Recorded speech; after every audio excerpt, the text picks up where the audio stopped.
बताना। Good morning candidates, welcome to the A2S academy. Myself Shailendra Tripathi, your physics faculty. आज आपका स्वागत करता हूँ। क्लास 11th फिजिक्स का पहला लेक्चर है ये। ठीक, जैसे आप जानते हैं क्लास 11 का फिजिक्स का पहला लेक्चर फिजिकल वर्ल्ड है। फिजिकल वर्ल्ड ही क्यों दिया गया है? आपको नहीं लगता ये कि आप 11th क्लास में पहुंच गए और आज 11th क्लास में आपको पढ़ने को मिल रहा है व्हाट इज फिजिक्स। जो चीज़ पहले हो जानी चाहिए थी क्लास 6 से, लेकिन मिल रहा है क्लास 11th में। तो कुछ तो रीज़न होगा इसका। ठीक, इस रीज़न को आज जानते हैं हम और समझते हैं कि ये फिजिकल वर्ल्ड यानी व्हाट इज फिजिक्स है क्या। ठीक, चलिए देखिए, जैसे आप जानते हो एक ये शब्द है जो आपको किताबों में ढूंढने पे भी नहीं मिलेगा। ठीक, यूट्यूब में ढूंढ लोगे तो भी नहीं मिलेगा, इसकी भी मैं गारंटी देता हूँ। ठीक, ये जो शब्द है, इस शब्द का मतलब है क्या है वो हम जानेंगे। ये ग्रीस लैंग्वेज में लिखा है, ग्रीक वर्ड है। ठीक, इजिप्ट कंट्री है। इस शब्द के बारे में एक साइंटिस्ट थे, ठीक, वैज्ञानिक थे, जिनका नाम था एरिस्टोटल। एरिस्टोटल 1600 BC में एरिस्टोटल ने शब्द दिया और पूरी दुनिया में अहंकार मच गया कि इस शब्द का मतलब क्या है। ठीक, इस शब्द का मतलब क्या है? तो एरिस्टोटल ने इस शब्द का मतलब बताया 1600 BC में। इस शब्द का मतलब है नेचर। क्या मतलब है? नेचर। इस नेचर का मतलब क्या है? लोगों ने पूछा कि आप क्या बताना चाह रहे हो, तो इनने बोला कि नेचर में जितनी भी चीजें दिख रही हैं हमारे चारों तरफ, चाहे सारे प्लैनेट्स की बात कर रहे हैं हम, चाहे हम ग्रहों की बात कर रहे हैं, चाहे सूर्य की बात कर रहे हैं यानी सन की बात कर रहे हैं, चाहे हम अपनी गैलेक्सी की बात कर रहे हैं, चाहे हम रिवर की बात करें, ओशियन की बात करें, वोल्केनो की बात करें, आंधी का आना हुआ, ठीक, विंड की बात करें, टाइड्स की बात करें, जितनी भी सारी चीजें दिख रही हैं, दिन रात लाइट, सब कुछ, सब इस नेचर में आता है। और इस नेचर में हम ये सब पढ़ेंगे, जानेंगे इसके बारे में। तो लोगों ने बोला कि ये तो बहुत अच्छी चीज है ये आपने बताई, लेकिन इस चीज का विषय क्या बनेगा, सब्जेक्ट क्या बनेगा, हम क्या नाम दें? तो फिर एरिस्टोटल ने इस शब्द को एक ऐसे इंग्लिश में एक शब्द दिया जिसे हम आज तक पढ़ते हैं, और वो आप जानते हैं कहलाता क्या है? फिजिक्स। 110% क्या, मैं 200% की गारंटी दे रहा हूं ये शब्द मिलेगा ही नहीं, चाहे ढूंढ लेना किसी भी बुक में या यूट्यूब में, गूगल सब कर डालना, ये शब्द मिलेगा नहीं। कमेंट करोगे, पूछोगे तो अगली चैट में पक्का बताऊंगा, कमेंट का उसका आंसर दूंगा, या अगली यूट्यूब में पक्का बताऊंगा कि ये शब्द कहाँ मिलेगा, किस बुक में मिलेगा, किस पेज नंबर पे मिलेगा, सब बताऊंगा। ठीक, तो एरिस्टोटल ने शब्द का मतलब बताया नेचर, जो सब्जेक्ट में आज हम पढ़ते हैं फिजिक्स। तो फिजिक्स करता क्या है? ठीक, बेसिकली अगर हम बात करें ये शब्द, it's a basic law of nature. Basic laws of nature, ये नेचर का एक लॉ है, ठीक, नियम है, जो हमें बताता है कि इस दुनिया में सारी चीजें कैसे चलती हैं। ठीक, अनुमान लगाना, फिजिक्स में किसी भी चीज की गारंटी नहीं है, सब अनुमान है। ठीक, कभी फिजिक्स आप ध्यान से देखे होंगे, एक शब्द बहुत यूज होता है, अप्रोक्सीमेशन। इस शब्द का मतलब क्या है? ये शब्द ये हमें बताता है कि फिजिक्स में किसी चीज की गारंटी नहीं है, लेकिन एक अनुमान लगाया गया है कि ये इस चीज, ये भी चीज क्यों होती है, किस वजह से होती है, व्हाट एंड व्हाई, क्या है और क्यों है। ठीक, अब वो कितनी सच है ये हम भी नहीं जान सकते। ठीक, इसलिए सब्जेक्ट बना है। ठीक, तो basic law of nature physics है, और इसका अगर डेफिनेशन हम पूछें तो एक परिभाषा जो कहलाएगी वो क्या कहलाएगी? ठीक, तो डेफिनेशन ये है, it's the basic law of nature, basic law of nature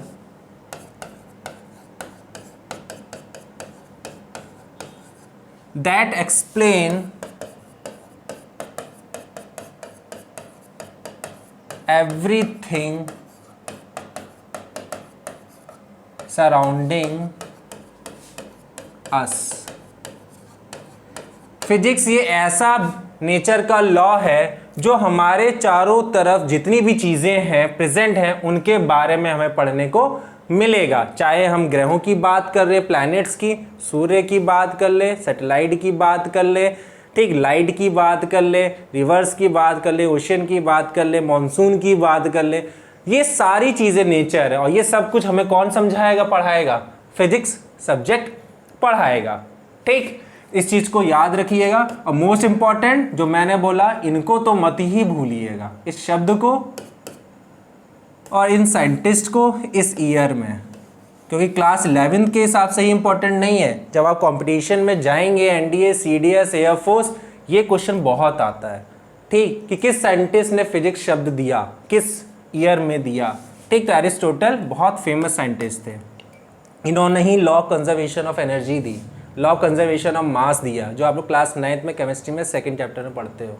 ठीक, क्लास 9th में फिजिक्स में 3rd चैप्टर में पढ़ते हो। ठीक, ये सारी चीज़ें इन्हीं ने ही दी हैं और इन्हीं के बाद न्यूटन ने उस चीज़ को फॉलो किया। राइट, चलिए, इतनी बात करने के बाद मैं एक चीज़ और आपको समझाना चाहूँगा। फिजिक्स को इन्होंने 2 शब्दों में डिवाइड किया, फिजिक्स को 2 शब्दों में डिवाइड किया। पहला शब्द था यूनिफिकेशन, यूनिफिकेशन। दूसरा शब्द था रिडक्शनिज्म। ठीक, इन 2 शब्द का बहुत बड़ा मतलब है। देखिए क्या, अगर हम यूनिफिकेशन को तोड़ते हैं, ब्रेक करते हैं, तो इस शब्द का मतलब आपको समझ में आ रहा होगा। यूनि मीन्स यूनिट, एकता। ठीक, यानी यहाँ पे कहीं ना कहीं किसी ग्रुप की बात की जाएगी, है ना, एक जनरल बता रहा हूँ मैं आपको। रिडक्शनिज्म, यहाँ रिडक्शनिज्म का मतलब रिड्यूस, यानी तोड़ना, है ना, यानी कोई ना कोई चीज़ यहाँ पे ब्रेक होगी। तो ये जनरल तो मतलब आप जान गए। ठीक, लेकिन फिजिक्स में ये क्या है, जरा इसके बारे में हम पढ़ते हैं। देखिए, पहले हम बात करते हैं यूनिफिकेशन की। पहला शब्द है हमारा यूनिफिकेशन। यूनिफिकेशन का मतलब होता है all phenomenon are explained in one laws. क्या जितने भी फिनोमिनन हैं पूरी दुनिया में, यूनिवर्स में, उन सबको एक ही अगर लॉ में एक्सप्लेन कर दिया जाए, उसे हम यूनिफिकेशन कहते हैं। ठीक, जैसे मतलब देखो, फॉर एग्जाम्पल अगर हम समझाएं, आपने ये देखा होगा Apple falling from the trees, है ना, एप्पल लो या कोई भी फ्रूट्स ले लो आप। ठीक, अगर पेड़ से कोई भी फ्रूट टूटता है, एप्पल टूटता है, तो कहाँ गिरेगा? ज़मीन पे गिरता है, ऊपर नहीं जाता, है ना, पहली चीज़। दूसरा, moon revolving around the earth,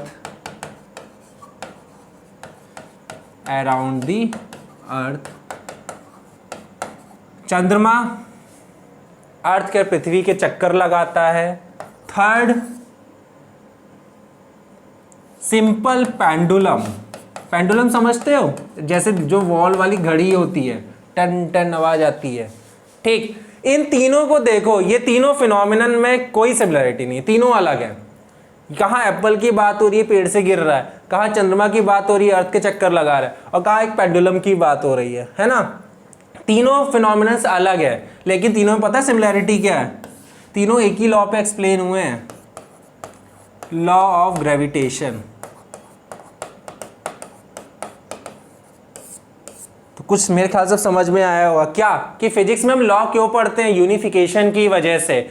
law हमें ये बताता है कि फिनोमिनन्स इस दुनिया में ढेर सारे हैं, लेकिन उन सब के लिए एक पर्टिकुलर फॉर्मूला बना देना या लॉ बना देना पॉसिबल नहीं है। तो फिजिक्स में हम इसलिए लॉ पढ़ते हैं, एक लॉ पे कई फिनोमिनन एक्सप्लेन है। यही लॉ ऑफ ग्रेविटेशन आपको 11th क्लास में मिलेगा मैकेनिक्स में, एप्पल फॉलिंग, मून रिवॉल्विंग, और यही लॉ ऑफ ग्रेविटेशन आपको थर्मोडायनेमिक में, साउंड वेव में, ऑसिलेशन चैप्टर में सिंपल पेंडुलम के फॉर्म में मिलेगा। ठीक, वेंचुरी मीटर में मिलेगा, लैंप जो जलाते हो, तेल जाता है, वो लैंप जलती रहती है। देखो कहाँ फिनोमिनन में कोई सिमिलरिटी नहीं, लेकिन वो एक ही लॉ पे एक्सप्लेन हुए हैं, इसलिए फिजिक्स में लॉ आता है। ठीक, लॉ हम क्यों आता है, जो क्लास 6 से आपको परेशान करता होगा, टीचर बोलता होगा चलो लॉ ऑफ ग्रेविटेशन पढ़ो, तो आप बोलते हो कि लॉ क्या है, सही लॉ है क्या, तो लॉ फिजिक्स का सब्जेक्ट का हिस्सा है। जैसे मैथ सब्जेक्ट के लिए फॉर्मुलेस बने हैं, मल्टीप्लाई, डिवाइड, सब्ट्रैक्शन, ठीक, एडिशन बने हैं, उसी तरह फिजिक्स सब्जेक्ट के लिए लॉज बने हैं। लॉज क्या करता है, सारे फिनोमिनन को एक्सप्लेन करता है। ठीक है, जैसे मैंने एक लॉ ये बात की, मैं एक एग्जांपल और देता हूं आपको, ठीक है, जिसका स्क्रीनशॉट ले लीजिएगा, नोट कर लीजिएगा। ठीक है, राइट हियर सी, जैसे ये है पहला लॉ एग्जाम्पल में, एक और आपको एग्जाम्पल बताता हूं। एक एग्जाम्पल आप जानते हो, law of conservation of energy. क्या होता है ये law of conservation of energy? Energy can neither be created nor be destroy but can transform from one body to another. मतलब एनर्जी क्या, ऊर्जा एक ऐसी चीज है जो ही नहीं बनाई जा सकती, नहीं खत्म की जा सकती है, ये बस एक वस्तु से दूसरे वस्तु में ट्रांसफर की जा सकती है, भेजी जा सकती है। तो ये अब कितने फिनोमिनन में चलता है, जरा ये देखो। क्लास 12th में आप जाओगे तो आपको पढ़ने को मिलेगा किरचॉफ लॉ। ठीक है, करंट, सीधे बोलूं आपकी लैंग्वेज में, इलेक्ट्रिक करंट। ठीक, फिर थर्मोडायनेमिक में आप इंजन में पढ़ोगे, स्टीम इंजन, जनरेटर है ना, उसमें जो इंजन लगा रहता है, स्टीम इंजन की बात करोगे। थर्ड चीज मैं बताऊं लैंप के बारे में, जो मैंने अभी बताया, वेंचुरी मीटर। अब तीनों में कोई सिमिलैरिटी नहीं है, लेकिन तीनों एक लॉ पे एक्सप्लेन है, law of conservation of energy. कहाँ वो क्लास 11th, कहाँ क्लास 12th, ब्रांच ही अलग है, ये मैकेनिक्स है, ये थर्मोडायनेमिक है, ठीक है, ये इलेक्ट्रोमैग्नेटिज्म ब्रांच है फिजिक्स की, लेकिन लॉ एक ही यूज हो रहा है। तो इस तरह करीबन 49 लॉज हैं जिस पे पूरी क्लास 11 और 12th की फिजिक्स बनी है। ठीक, अब वो 49 लॉज बार बार रिपीट होंगे। ये जस्ट लाइक जैसे मैथ्स में फॉर्मूला होता है, हर क्लास में वही चला चला आता है, उसी तरह लॉज बने हैं, उसी लॉज पे पूरी क्लास 11 12th की फिजिक्स बनी है। कॉलेज में जाओगे ये लॉज बार बार आएंगे और इसी पे पूरे सारे चैप्टर्स बने हैं, इसलिए आपको लॉज मिलते हैं। क्यों? क्योंकि फिजिक्स दो पार्ट में डिवाइड हुआ है, यूनिफिकेशन और रिडक्शनिज्म। तो ये था यूनिफिकेशन, क्या सारे फिनोमिनन्स जो हमारे सराउंडिंग में हो रहे हैं, अगर उन्हें हम एक लॉ में एक्सप्लेन कर दें तो हमारे लिए पढ़ना बहुत आसान है ना।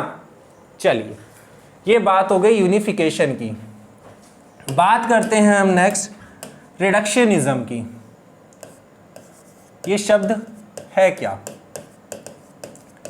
आपका बेसिक्स आज मैं क्लियर कर रहा हूं, ठीक है। लॉ आपको परेशान करता था तो आप सोचते थे क्यों आता है, ऐसे ही लॉ के अलावा एक चीज और होती है, डेरिवेशन। आप कभी हमेशा पूछते हो सर डेरिवेशन आता क्यों, ऐसा क्यों आता है फिजिक्स में? क्योंकि इस शब्द की वजह से, रिडक्शनिज्म। रिडक्शनिज्म मतलब complex calculations are differentiate into simpler substance।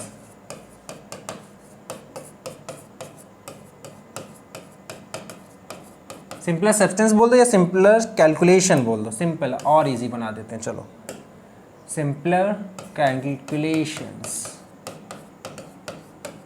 देखो इस शब्द का मतलब क्या है, देखो अगर डेरिवेशन को देखोगे, जैसे थे law of conservation of momentum था क्लास 9th में, क्लास 12 में इलेक्ट्रिसिटी का सीरीज ऑफ पैरेलल था।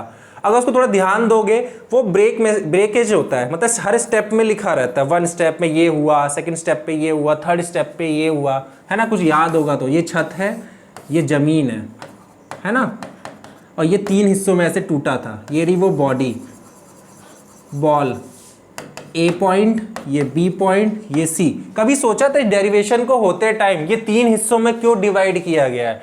क्योंकि फिजिक्स का सेकंड हिस्सा रिडक्शनिज्म बोलता है, अगर हम बड़ी से बड़ी चीज को छोटे छोटे हिस्सों में तोड़ के पढ़ें तो हमको समझ में ज्यादा आएगा। जैसे आप छोटी क्लास में क्या करते थे, जब टीचर एक पेज का आंसर लिखा देता था, चलो अभी 4 लाइन याद कर लेते हैं, फिर 4 लाइन के बाद 3 लाइन हम लोग थोड़ी देर बाद याद करेंगे, फिर 2 लाइन याद कर लेंगे, जब ऐसे याद हो जाएगा तो पूरा आंसर हमारा तैयार हो गया, है ना। सेम चीज फिजिक्स यही करता है, क्या करता है, लंबी से लंबी कैलकुलेशन को, ठीक, क्या करता है, छोटे छोटे हिस्सों में तोड़ देता है और तोड़ने के बाद उसको इतना आसान बना देता है हमारे लिए कि हमारे लिए समझना बहुत आसान हो जाता है। इसलिए डेरिवेशन होते हैं, इसी के लिए रिडक्शनिज्म के लिए बना है डेरिवेशन। डेरिवेशन क्या करता है, जस्ट लाइक जैसे मैथ्स में थ्योरम होते हैं, डेरिवेशन क्या करता है, बड़ी से बड़ी कैलकुलेशन को छोटे छोटे हिस्सों में तोड़ देता है और हमें समझ में बहुत अच्छी तरह आ जाता है। तो ये है रिडक्शनिज्म। तो फिजिक्स में आपने क्या समझा, फिजिक्स में दो चीज हमेशा मिलेगी, यूनिफिकेशन, रिडक्शनिज्म, मतलब लॉ और डेरिवेशन। और डेरिवेशन में एक चीज और आती है, न्यूमेरिकल। और न्यूमेरिकल आप देखते हो फॉर्मूले पे जरूर हम लगाते हैं फिजिक्स में, लेकिन वो भी स्टेप्स में चलते हैं, है ना। तो बेटा इसलिए फिजिक्स में हमें हमेशा पढ़ने को मिलेगा, एक मिलेगा लॉ और एक मिलेगा डेरिवेशन। ठीक, तो अब ये था बेस फिजिक्स का। क्लियर हुआ, समझ में आया होगा, बहुत बढ़िया। चलिए साथ में मैं ये भी बताता जाऊंगा, ये जो आप देख रहे हैं वीडियो व्हाट इज फिजिक्स, ये बहुत बेसिक चीजें हैं, ये आपको पता होनी चाहिए, है ना। जरा हम और बात करते हैं जरा इसके बारे में। अगर हम थोड़ा और बात करें तो जरा यहां पे ध्यान दीजिएगा। क्लास 11th की अगर हम बात करें,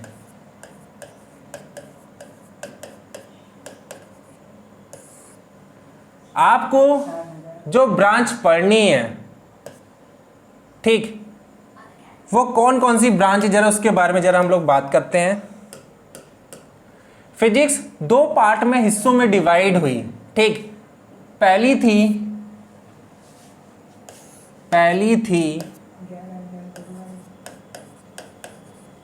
क्लास 11 12, पहली थी मैक्रोस्कोपिक और दूसरी थी माइक्रोस्कोपिक।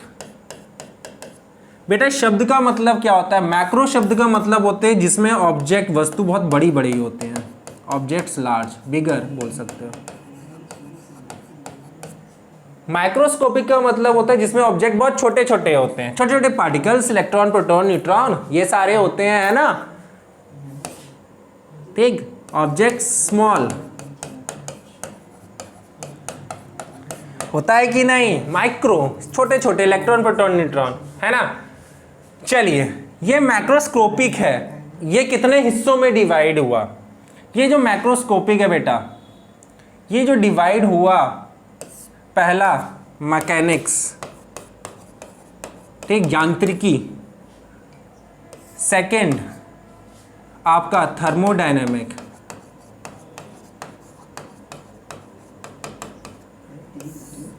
थर्ड इलेक्ट्रोमैग्नेटिज्म,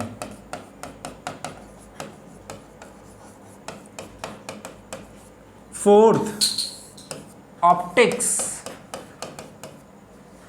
चार हिस्सों में मैक्रोस्कोपिक डिवाइड हुआ, यानी इन सब में जो ऑब्जेक्ट होंगे, वस्तुएं होंगी, बहुत बड़ी बड़ी होंगी, ठीक। मैकेनिक्स, थर्मोडायनेमिक क्लास 11th, ठीक। इलेक्ट्रोमैग्नेटिज्म, ऑप्टिक्स क्लास 12th में पढ़ोगे। ब्रांच है ये फिजिक्स की, ठीक है।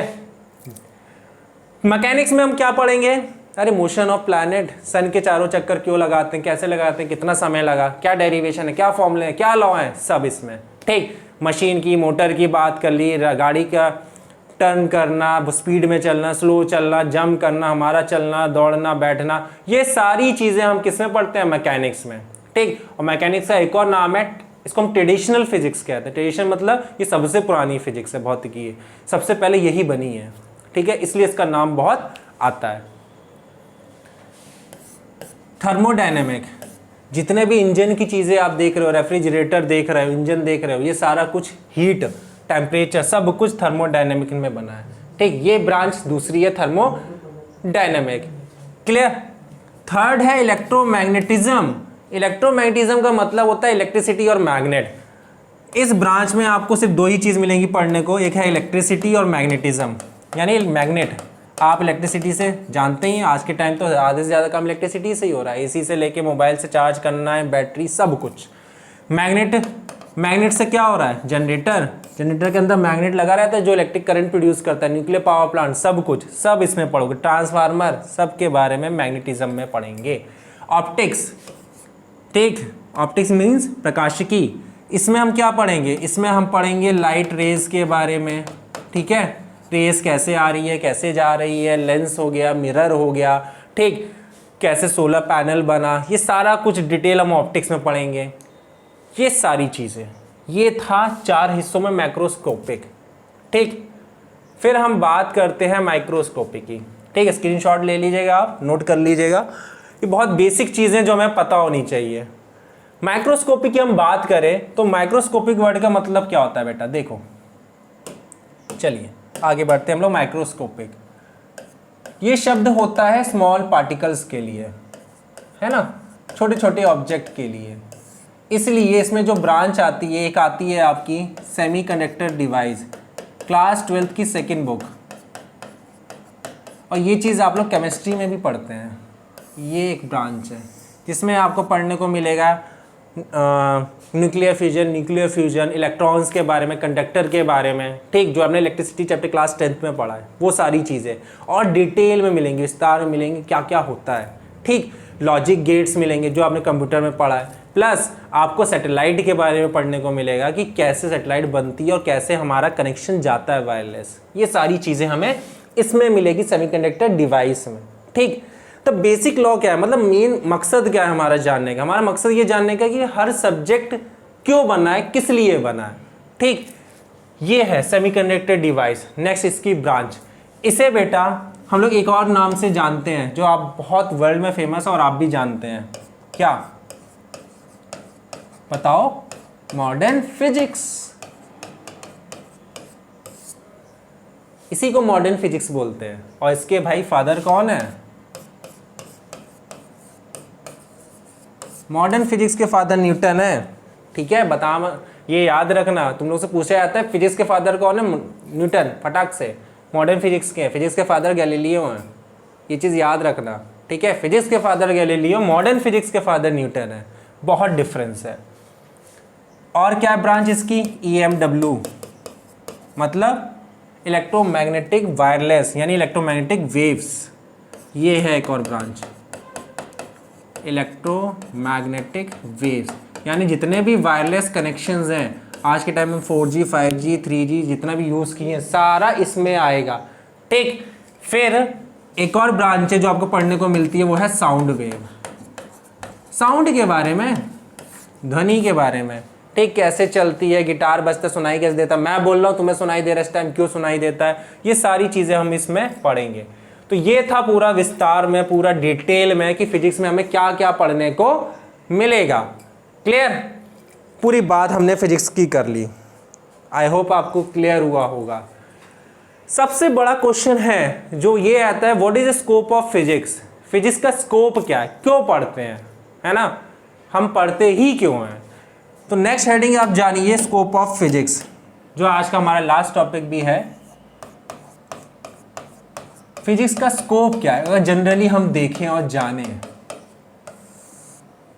देखो, अगर बेटा फिजिक्स नहीं बनी होती ना, तो आज जितने आराम से हम मोबाइल चला रहे हैं, टैबलेट चला रहे हैं, ठीक, टीवी यूज़ कर रहे हैं, AC यूज़ कर रहे हैं, सैटेलाइट का यूज़ कर रहे हैं, इतनी मतलब सारी फैसिलिटी जो यूज़ कर रहे हैं, ये चीज़ नहीं होती फिजिक्स की वजह से। कैसे, देखो, सबसे पहले जो बना था मैकेनिक्स ब्रांच फिजिक्स का, उसमें बना था स्टीम इंजन, ठीक। और स्टीम इंजन ने क्या किया, स्टीम इंजन पहले कई लोगों का काम, सपोज दैट मान लो 30 दिन में से ख़त्म कर रहा है किसी का काम, ठीक है, कोई भी काम हमें मिला, लोगों ने मिलके इस इंजन की मदद से 30 दिन में ख़त्म किया। लोगों ने फिर सोचा, इंसान की सोचने की बहुत आदत थी, सोचा कि अगर हम ऐसा कुछ इसमें इंजन में करें कि वो 30 दिन का काम 15 दिन में ख़त्म कर देंगे, तो लोगों ने बोला कि यार ये ऐसा हो जाए तो और ये अच्छी बात है, हम ज़्यादा काम कर सकेंगे, है ना, और ज़्यादा पैसा कमा सकेंगे। तो हम ऐसा क्या करें इसके साथ। तो करते करते करते साइंटिस्टों ने खोज जो की, उन्होंने बोला क्यों नहीं हम इसकी एफिशिएंसी को बढ़ा दें, क्यों नहीं हम इसकी एफिशिएंसी यानी ताकत को बढ़ा दें, और हम इसकी अगर ताकत को बढ़ा दें तो हमारा काम बन जाएगा। तो बोला गया कैसे, तो इसकी ताकत को बढ़ाने के लिए जन्म हुआ, बर्थ हुआ टेक्नोलॉजी का। किसका जन्म हुआ, टेक्नोलॉजी का। और टेक्नोलॉजी का जन्म यहाँ पे हुआ स्टीम इंजन फिजिक्स की वजह से, और तभी इस टेक्नोलॉजी का जन्म जब हुआ तो नई ब्रांच बनी जिसको आप लोग क्या बोलते हो, थर्मोडायनेमिक। ये लीजिए, टेक्नोलॉजी का जन्म फिजिक्स की वजह से हुआ, प्रूफ। ठीक, थर्मोडायनेमिक ब्रांच बनी तो एफिशिएंसी, ताकत बढ़ी इंजन की, और आज के टाइम में हम इतनी सारी चीज़ें यूज़ कर रहे हैं, अपने इस्तेमाल कर रहे हैं अपने काम के लिए। ठीक, तो फिजिक्स ने हमें टेक्नोलॉजी दी, तो क्या टेक्नोलॉजी ने फिजिक्स नहीं दी? ऑफ कोर्स दी है। क्या? देखो जरा, आज के टाइम में हम यूज़ कर रहे हैं क्या? मोबाइल, टैबलेट, लैपटॉप, है ना, 4G कनेक्शन, 5G आने वाला है, ठीक है, आ चुके हैं अदर कंट्री में। ठीक, ये सारी चीज़ें टेक्नोलॉजी ने हमें दी, लेकिन इसने एक नई ब्रांच भी तो दे दी फिजिक्स की। कौन सी? EMW, electromagnetic waves. आज के टाइम में हमें ये ब्रांच पढ़नी पड़ रही है इनके वजह से, और ये किसने जन्म किया? टेक्नोलॉजी ने। तो देखो, टेक्नोलॉजी ने भी तो फिजिक्स दी है हमें, नई ब्रांच दी ना। तो ये क्या समझ रहे हो आप? ये आपको समझ में ये आ रहा है कि फिजिक्स ने टेक्नोलॉजी का जन्म जरूर किया, लेकिन टेक्नोलॉजी एक ऐसी चीज़ है जो समय के साथ आगे बढ़ती जा रही है, और समय के साथ ये आगे बढ़ती जाएगी तो नई नई ब्रांच फिजिक्स की बनती जाएंगी। फिजिक्स की दो ही तो ब्रांच थी, मैक्रोस्कोपिक, माइक्रोस्कोपिक। वो समय था और आज का समय 1600 BC 2021 चल रहा है, इतने में इतनी ब्रांच बन गई। तो फिजिक्स कैसा विषय है, कैसा सब्जेक्ट है? ये ऐसा सब्जेक्ट है कि आज के आने के 100 साल बाद देखोगे ना तो कुछ और नई ब्रांच मिलेंगी इसमें। क्यों? टेक्नोलॉजी कभी नहीं रुकने वाली, कभी नहीं, ये बढ़ती जाएगी, और जब टेक्नोलॉजी बढ़ती जाएगी तो ब्रांचेस फिजिक्स की बनती जाएंगी। तो फिजिक्स का स्कोप बताओ अब है कि नहीं? मेरे हिसाब से तो कभी स्कोप ख़त्म ही नहीं होगा। फिजिक्स एक ऐसा विषय है, सब्जेक्ट है, अगर आपका इसमें मन लग गया तो भविष्य उज्ज्वल है आपका। ठीक, क्योंकि टेक्नोलॉजी, अगर आप बोलोगे ना मैं कंप्यूटर मुझे बहुत पसंद है, कंप्यूटर में जाना चाहूँगा, तो बेटा फिजिक्स से नहीं बचोगे फिर, अगर फिजिक्स से बचना चाहते हो। अगर फिजिक्स समझना है, जानना चाहते हो, तो फिजिक्स पढ़ो, क्योंकि ये हेल्प करेगा कंप्यूटर सब्जेक्ट में। जो इंजीनियरिंग कंप्यूटर फील्ड में जाना चाहते हैं, बीटेक, एमटेक जो करना चाहते हैं, सब इस सब्जेक्ट पे डिपेंड है। केमिस्ट्री एक बार नहीं पढ़ोगे चलेगा, लेकिन ये सब्जेक्ट बिना इसके नहीं चलने वाला। ठीक, तो ये है स्कोप फिजिक्स का। क्लियर? आई होप आपको समझ में आ गया होगा। ठीक, तो आज के लिए बेटा सिर्फ इतना ही था। मैं नेक्स्ट लेक्चर लेके आऊँगा और बहुत सी प्यारे प्यारे सब्जेक्ट टॉपिक्स की बात करूँगा, और चीज़ें आपको और क्लियर करूँगा कि कैसे हम लोग आगे इस सब्जेक्ट को लेके चलेंगे। आज के लिए बेटा सिर्फ इतना ही था। थैंक यू एंड जय हिंद।